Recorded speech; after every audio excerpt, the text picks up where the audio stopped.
adalah bagaimana apa tadi simbol single parent dari sisi kaum Hawa, Pak Ustadz? Ya, kalau tadi Luqman single parent, tapi juga ada surah Maryam. Maryam ini sejak awal memang tidak pernah punya bapak daripada Nabi Isa itu kan. Nah, itulah menjadi heboh. Mengapa kaum Kristiani, Katolik dan Protestan menganggap Nabi Isa atau Yesus Kristus itu Tuhan? Karena dia lahir dari seorang perempuan perawan. Kalau dia lahir daripada janda, itu pasti akan heboh. Maka itu novel di Da Vinci Code itu kan menjadi heboh. Lebih 2 juta oplah penjualannya di dunia.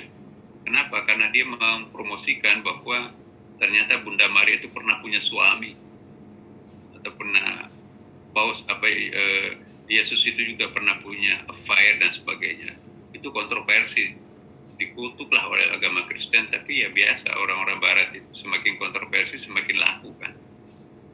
Nah, jadi saya ingin menunjukkan bahwa kalau Luqman itu pasti bukan dia yang melahirkan anaknya, pasti ada ibunya anaknya, cuma nggak dijelaskan apakah meninggal pada waktu kecil.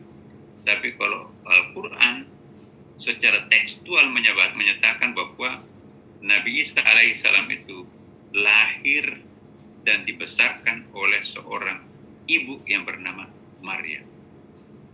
Maryam juga ini seorang yang diperkenalkan bukan nabi, sama dengan Luqman bukan nabi. Ya, dua-duanya melahirkan. Luqman melahirkan anak saleh, Maryam melahirkan nabi bahkan. Ya, coba. Jadi inilah contoh dalam Quran. Ada seorang ibu yang ada seorang suami yang paling saleh, yang sangat saleh dalam Quran. Ialah Nabi Nuh dan Nabi Nuh diantaranya. Yang satu lagi yaitu Nabi yang tunggu dulu saya ingat, Nabi Nuh dan Nabi Lut. Istri yang paling jelek dalam Quran, istrinya kedua Nabi ini. Diabadikan dalam Quran, istri yang paling pengkhianat itu istrinya Nabi Nuh dan istrinya Nabi Lut. Dialah yang membongkar rahasianya sampai turun azab itu kan. Tapi suami yang paling baik di dalam Al-Quran tadi itu Nuh dengan Ayub. Yang paling jelek malah istri Nabi kan. Istri yang paling salehah dalam Quran, istrinya Fir'aun. Asia itu kan diabadikan dalam Quran.